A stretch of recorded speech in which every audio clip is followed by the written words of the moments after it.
അമൃത് Veni life quit presents daily news സായാഹ്ന വാർത്തകൾ powered by Pulimoottil silks KSFE in association with Joya Lucas.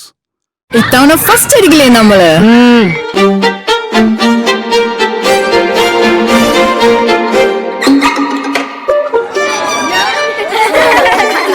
കുട്ടികൾക്കൊക്കെ pain ശല്യം ഉണ്ടാകും. അതുകൊണ്ട് ലൈസ് കിറ്റ് ഉപയോഗിച്ച് ക്ലാസ്സിൽ വരാൻ പ്രത്യേകം ശ്രദ്ധിക്കണം. ലൈസ് കിറ്റ് ലൈസ് റിമൂവർ പെയിൻ ശല്യത്തിൽ നിന്നും ഉടനടി ആശ്വാസം. നമസ്കാരം, ഞാൻ നീതു കൃഷ്ണ. ഡെയിലി ന്യൂസിന്റെ സായാഹ്ന വാർത്തകളിലേക്ക് സ്വാഗതം. ഇന്ന് ജൂലൈ 14 ചൊവ്വാഴ്ച.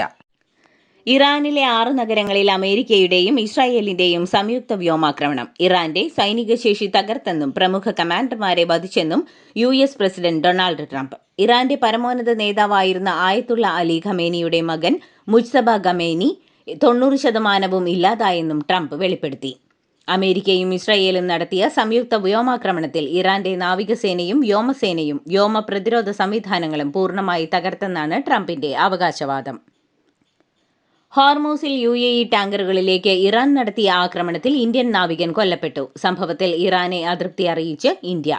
ഇറാൻ നയതന്ത്ര പ്രതിനിധി Iran deputy chief of mission Mohammad Javad ഹുസൈനിയെ വിളിച്ചുവരുത്തിയാണ് വിദേശകാര്യ മന്ത്രാലയം അതൃപ്തി അറിയിച്ചത്. ഓണക്കിറ്റിനായി AAY വിഭാഗത്തിന് 53 കോടി രൂപയും ഓണവിപണി നടത്തിപ്പിനായി സപ്ലൈകോയ്ക്ക് 200 കോടി രൂപയും ഉൾപ്പെടെ 253 കോടി രൂപ സംസ്ഥാന സർക്കാർ അടിയന്തരമായി അനുവദിച്ചു. ഭക്ഷ്യ സിവിൽ സപ്ലൈസ് വകുപ്പ് മന്ത്രി അനൂപ് ജേക്കബിന്റെ അഭ്യർത്ഥന പ്രകാരം മുഖ്യമന്ത്രി VD സതീശന്റെ ഇടപെടലിനെ തുടർന്നാണ് നടപടി. CBSE 10ാം ക്ലാസ് ബോർഡ് പരീക്ഷയിൽ 3ാം ഭാഷയ്ക്ക് പ്രത്യേക പരീക്ഷ ഉണ്ടാകില്ല. എന്നാൽ 10ാം ക്ലാസ് സർട്ടിഫിക്കറ്റ് ലഭിക്കണമെങ്കിൽ സ്കൂൾ തലത്തിൽ നടത്തുന്ന ഇന്റേണൽ അസസ്മെന്റിൽ വിദ്യാർത്ഥികൾ വിജയിച്ചിരിക്കണം. 2026-27 അധ്യയന വർഷത്തിൽ 9ാം ക്ലാസ്സിലെത്തുന്ന വിദ്യാർത്ഥികൾ 3 ഭാഷകൾ പഠിക്കണം. ഇതിൽ കുറഞ്ഞത് 2 ഇന്ത്യൻ ഭാഷകളായിരിക്കണം. 2027-28 വർഷത്തിൽ 10ാം ക്ലാസ് ബോർഡ് പരീക്ഷ എഴുതുമ്പോൾ 3ാം ഭാഷയ്ക്ക് ബോർഡ് പരീക്ഷ ഉണ്ടായിരിക്കില്ല. പകരം സ്കൂളുകൾ നടത്തുന്ന പരീക്ഷ പാസ്സാകണം.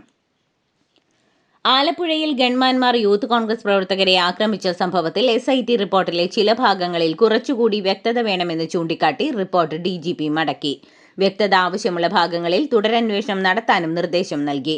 റിപ്പോർട്ട് പരിശോധിച്ച ശേഷമാണ് നടപടി. എത്രയും വേഗം തുടരന്വേഷണം നടത്തി റിപ്പോർട്ട് നൽകാനും നിർദ്ദേശിച്ചു. കാപ്പ കേസിൽ തടവുപുള്ളിയായ Thiruvananthapuram corporation BJP councillor R. Sugathan Viyyur ജയിലിൽ സത്യപ്രതിജ്ഞ ചെയ്തു. ഹൈക്കോടതിയുടെ അനുമതിയോടെ സത്യപ്രതിജ്ഞയ്ക്ക് മേയർ VV രാജേഷ് സുഗതന് സത്യവാചകം ചൊല്ലിക്കൊടുത്തു.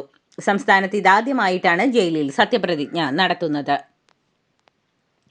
വൈദ്യുതി തടസ്സം ജനങ്ങളെ അറിയിക്കുന്നതിന് ഓരോ സെക്ഷൻ പരിധിയിലും ജനപ്രതിനിധികളെ ഉൾപ്പെടുത്തി വാട്സ്ആപ്പ് ഗ്രൂപ്പുകൾ സജീവമാക്കണമെന്ന് വൈദ്യുതി വകുപ്പ് മന്ത്രി സണ്ണി ജോസഫ്.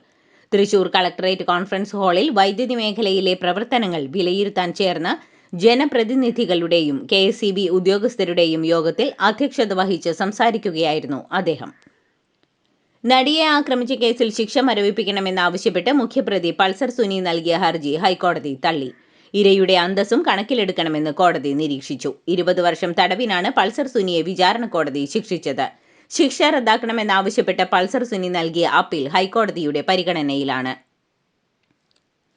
കള്ളാടി മണ്ണിടിച്ചിൽ ദുരന്തം അന്വേഷിക്കാൻ നിയോഗിക്കപ്പെട്ട വിദഗ്ധ സംഘം ഇനിയും സ്ഥലത്തെത്തിയില്ല. സർക്കാർ ഇരട്ട അന്വേഷണമാണ് പ്രഖ്യാപിച്ചത്.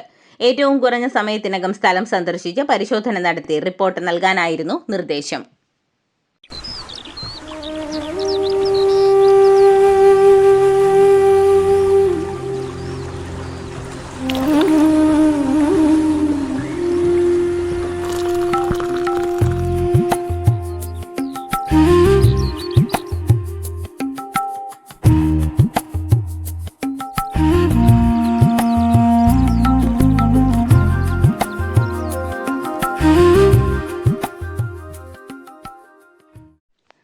BJP നേതാക്കളുടെ പ്രസ്താവനകളിൽ പരസ്യ പ്രതികരണം വേണ്ടെന്ന തീരുമാനത്തിൽ NSS നേതൃത്വം. BJPയുമായി ഏറ്റുമുട്ടേണ്ട എന്നാണ് നേതൃത്വത്തിന്റെ നിലപാട്.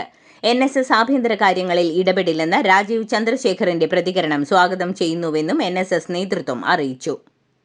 വ്യാജരേഖ ചമച്ചുള്ള അവയവക്കടത്തിലെ കള്ളപ്പണക്കേസിൽ എറണാകുളം ലേക്ക് ഷോർ ആശുപത്രിയിലെ കൂടുതൽ ഡോക്ടർമാരുടെ മൊഴി എൻഫോഴ്സ്മെന്റ് ഡയറക്ടറേറ്റ് ശേഖരിച്ചു. Doctor Alexander, doctor Sreeja Pillai എന്നിവരെയാണ് കൊച്ചി ഓഫീസിൽ വിളിച്ചുവരുത്തി മൊഴിയെടുത്തത്. നിയമവിരുദ്ധ ശസ്ത്രക്രിയയ്ക്ക് ഡോക്ടർമാർക്ക് കമ്മീഷൻ ലഭിച്ചിട്ടുണ്ടോ എന്നാണ് ED പരിശോധിക്കുന്നത്. കേസിലെ മുഖ്യപ്രതി നജീബിന് ആശുപത്രികളിൽ നിന്ന് കമ്മീഷൻ എത്തിയതായി ഇ ഡി കണ്ടെത്തിയിരുന്നു. ആശുപത്രി MD SK Abdulla, company secretary Muralidhara Pai അടക്കമുള്ളവരെ ഇ ഡി നേരത്തെ ചോദ്യം ചെയ്തിരുന്നു. KSRTC ബസ്സുകളിൽ സ്ത്രീകൾക്ക് സൗജന്യ യാത്ര അനുവദിച്ചതുമൂലം സ്വകാര്യ ബസ് മേഖലയ്ക്ക് ഒരു മാസത്തിനിടെ 65 കോടി രൂപയുടെ വരുമാന നഷ്ടമുണ്ടായെന്ന് ഉടമകൾ. 500-ലധികം ബസ്സുകൾ ഓട്ടം നിർത്തിയെന്നും ഓടുന്നവയിൽ പകുതിയും മുഴുവൻ ട്രിപ്പും നടത്തുന്നില്ലെന്നും ഉടമകൾ അറിയിച്ചു. കഴിഞ്ഞ ദിവസം സ്വകാര്യ ബസ് മേഖലയിലെ പ്രശ്നങ്ങൾ സംബന്ധിച്ച് ഗതാഗത മന്ത്രി CP ജോൺ ബസ് ഉടമകളുമായി ചർച്ച നടത്തിയിരുന്നു. പ്രതിപക്ഷ ഉപനേതാവ് സ്ഥാനത്തിൽ CPIയുടെ പരസ്യ നിലപാടിൽ നീരസം വ്യക്തമാക്കി LDF കൺവീനർ TP രാമകൃഷ്ണൻ. പുറത്ത് സംസാരിച്ചു തീർക്കേണ്ട വിഷയമല്ല, പരസ്പര കൂടിയാലോചനയോടെ ധാരണയിൽ എത്തേണ്ടതാണ്. അതിനുള്ള ശ്രമമാണ് നടക്കുന്നതെന്നും അദ്ദേഹം പറഞ്ഞു. പയ്യന്നൂരിൽ അനസ്തേഷ്യ നൽകിയതിന് പിന്നാലെ 1.5 വയസ്സുകാരൻ മരിച്ച കേസിൽ ആരോപണ വിധേയരായ 2 ഡോക്ടർമാരുടെ മൊഴി അന്വേഷണ സംഘം രേഖപ്പെടുത്തി. പയ്യന്നൂർ ബേബി മെമ്മോറിയൽ ആശുപത്രിയിലെ പീഡിയാട്രീഷ്യനായ ഡോക്ടർ ആശ നിർമ്മൽ, പ്ലാസ്റ്റിക് സർജൻ ഡോക്ടർ ആരതി അന്തർജനം എന്നിവരുടെ മൊഴിയാണ് രേഖപ്പെടുത്തിയത്. നിയമനം നടക്കാത്തതിൽ സെക്രട്ടേറിയറ്റിന് മുന്നിൽ പ്രതിഷേധാത്മകമായി മണ്ണു തിന്ന് LP സ്കൂൾ ടീച്ചർ. റാങ്ക് പട്ടികയിലുള്ളവരുടെ പ്രതിഷേധം. റാങ്ക് പട്ടിക പ്രസിദ്ധീകരിച്ച് 1 വർഷമായിട്ടും നിയമനം നടക്കുന്നില്ലെന്നാരോപിച്ചാണ് ഉദ്യോഗാർത്ഥികൾ സമരത്തിനെത്തിയത്. ഇടത് സർക്കാരിന്റെ അവസാന കാലത്തും ഉദ്യോഗാർത്ഥികൾ പ്രതിഷേധിച്ചിരുന്നു. കേരളത്തിൽ UDF അധികാരത്തിൽ വന്ന ശേഷം നടപ്പിലാക്കുന്നത് ഇരട്ട നീതിയെന്ന് CPM തിരുവനന്തപുരം ജില്ലാ സെക്രട്ടറി V ജോയ്. കാപ്പ കേസിലെ പ്രതിയായ സുഗതനെ കൊണ്ടുവരുമ്പോൾ കയ്യിൽ വിലങ്ങുവച്ചിരുന്നില്ല. ബിനു IP അടക്കമുള്ള CPM നേതാക്കളെ കൊണ്ടുവരുമ്പോൾ കയ്യിൽ വിലങ്ങുവച്ചുവെന്നും ജോയ് പറഞ്ഞു. അഞ്ചരക്കണ്ടി ഡെന്റൽ കോളേജ് 1ാം വർഷ BDS വിദ്യാർത്ഥിയായിരുന്ന നിതിൻ രാജിന്റെ ആത്മഹത്യയിൽ പ്രതി ചേർക്കപ്പെട്ട ഡോക്ടർ MK റാം ആന്ധ്രാപ്രദേശിൽ ഒളിവിൽ തുടരുന്നതെന്ന നിഗമനത്തിൽ പോലീസ്. സുപ്രീം കോടതി മുൻകൂർ ജാമ്യാപേക്ഷ തള്ളിയതോടെ റാം കീഴടങ്ങിയേക്കുമെന്നാണ് സൂചന.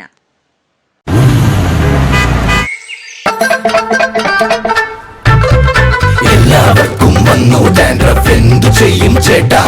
പേടിക്കണ്ട, ഇവിടുണ്ടല്ലോ ഡാൻഡ്രോക്കിൻ ഓയിൽ. ഉടനടി മാറും താരൻ, ഉപയോഗിക്കൂ വേഗം. Amritveni ഡാൻഡ്രോക്വെറ്റ്, the ultimate dandruff solution.